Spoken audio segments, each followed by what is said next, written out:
So what we have here is a solution looking for a problem. Now I've tried skis before, not often with a lot of success. I just think it's hard at this scale to get something that actually works well.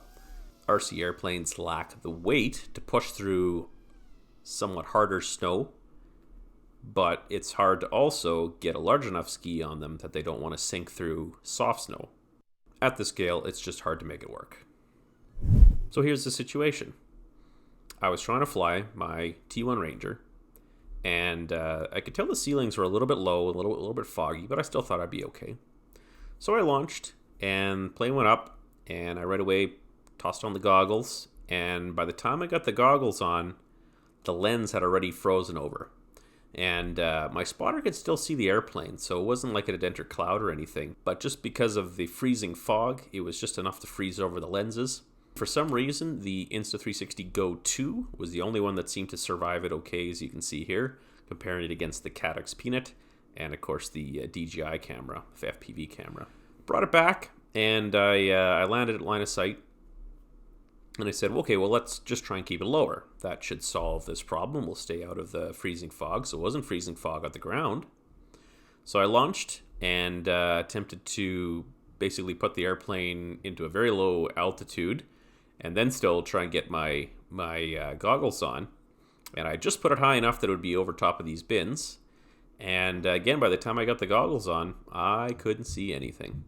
So again, I had to come in and land line of sight. And I said to myself, well, what if I could do a rolling takeoff? The T1 is already pretty close to being able to do a rolling takeoff if you use 3-inch props.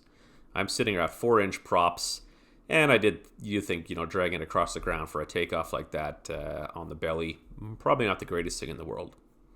But the T1 design originally incorporated these flimsy little landing gear. Now, I don't think I've seen anybody actually use this landing gear. I did once try just to taxi it just to see what would happen, and it did not work very well. But I said, well, what if I can adapt that and use a ski? Then I could be able to scrape across the ground, get enough speed to take off, and be able to fly and maintain a low altitude. So that's exactly what I did. And it turns out what I've created is something that is almost hilariously fun. And I just had an absolute blast just being able to do takeoffs and landings in the snow. The low ceiling and freezing fog stuck around for quite a while. Now, not as bad as it was on the initial day that I was out flying. But you can see the visibility is quite poor. Not necessarily in terms of the distance you can see, but because of the obscuring layer of cloud above, the light from the sun is very diffuse, and there's no shadows or anything obvious to help you determine how high you are. One of the tricks I've found with experimenting with these skis is that it actually works very much like a normal airplane, a real airplane, when you're landing on a soft field. If you fly something like a Cessna 172, and you're going to land on a softer field for whatever reason, we have a special technique for landing called a soft field landing technique. And the gist of it is basically that you try to land with a little bit of power and a decent amount of back pressure on the stick to try and keep the weight off the nose wheel. And when landing in skis on these little RC airplanes, it's more or less the same thing. There's a lot of drag because of the skis as soon as they touch, and so the aircraft will want to pitch forward. So by keeping up that back pressure, you avoid the plane wanting to nose over and strike the props or otherwise get damaged. Still, without the ability to reference the ground, still pretty challenging to get a good landing in. But I still had a lot of fun, and even just taxiing around was an absolute blast, especially in the smooth, undisturbed snow. The initial ski design was actually probably way too small. I didn't even try those. I eventually bumped them up to be bigger. And that's what I was using on this ground here. Now, this ground is flat. It's been cleared, and then there's just been some snow that's fallen on top of it. So it doesn't really matter if the skis go through the snow, because there's a hard pack underneath, so it wasn't really an issue. But what I really wanted to be able to do was take off and land from the fresh powder. And I tried putting the airplane into deep snow like that. We had about 1.5 feet of snow in a lot of places, and it just sank more or less immediately right down. Maybe if you were really careful and maybe really tried to gun it in a straight line, maybe would have been able to take off, but clearly wasn't going to work that well. Or that's when I changed up the design to really make the skis as big as I thought I could get away with. To keep the weight down, I used the or Polymaker's lightweight PLA. These worked fantastic. I had an absolute blast flying with them. I wasn't sure how the airplane was going to do because they are so large, and you can see with the little bungee, it's designed to hold them kind of a little bit nose up, so that when you touch, they won't have a tendency to dig in. And I don't know if that's assisting by giving a little bit of lift or something, but the plane flew just fine without them. The only real issue with them was the drag they create. They do create a decent bit of drag, and whereas you could normally cruise around in the 5 to 6 amp area with this with my T1 carrying its cameras and stuff like that, I was now needing to fly around kind of somewhere in that 8 to 9 amp range, and so it shortened the flight time a decent bit. On top of that, of course, it was so much fun doing takeoffs and landings that I also probably, and taxiing around with them, that I also probably wasted a bunch of battery life because of that. That being said, this was an absolute blast. I really enjoyed doing it, and I'm hoping to keep trying them out. Whenever there's kind of a fresh snowfall, I'm gonna probably put the skis back on and give it another whirl. So yeah, it was an absolute blast. I really liked doing these takeoff and landings. And if you've never done FPV takeoffs and landings in whatever aircraft you're building, I'd encourage you to go out and try it. I've had a number of craft that can do takeoff and landings. And while the additional drag of gear or having an aircraft that could do some sort of a roll-on ground takeoff, comes with some drawbacks, it's not something I do all the time. I'm perfectly happy that most of my airplanes you just hand launch and belly land. That's totally fine. But there is something unique and fun about being able to do these takeoff and landings in FPV. And if you haven't had a chance to experiment with it, I definitely think it's worthwhile. Here you can see that landing gear design. Pretty simple. Just a mount that clips into the normal T1 landing gear spots, and then it's just made out of PLA. The white is lightweight PLA to help keep the weight down, and I did reinforce it just by kind of coating it with a layer of E6000. And then there's just rubber bands that help hold it in place, so in flight and when it comes in for touchdown, so the skis are automatically held up in the up position, and then when it lands, then of course they'll push down into a more flat condition. I do actually have stoppers built into the mount, which also stop it from rotating potentially too far, with the hope that if it does go into a dip, that the skis will be limited in how far they will go.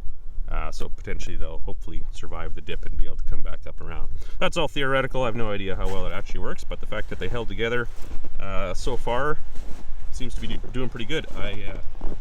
Like I said, this third iteration of this design, and the other ones have all broken after a fair number of takeoffs and landings, but these ones are holding strong.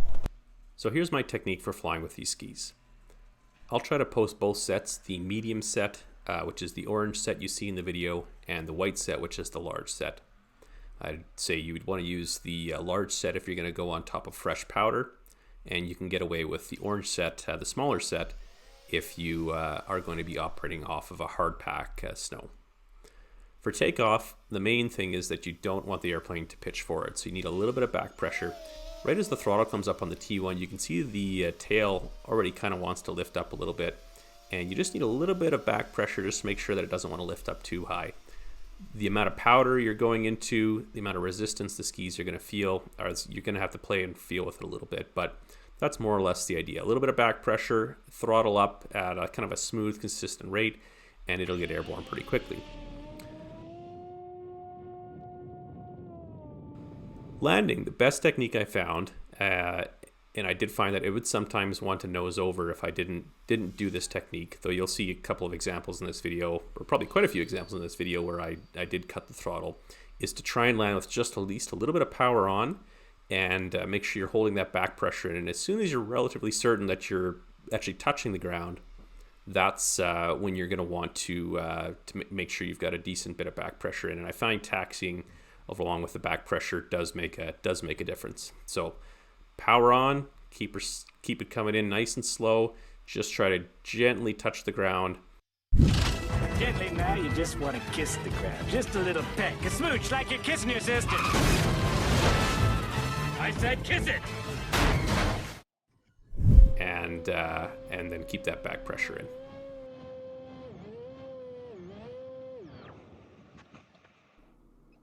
Anyway, hope you enjoyed it, and here's just a little bit more video of it flying around.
Well, there we go.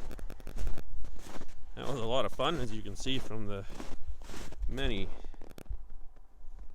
tracks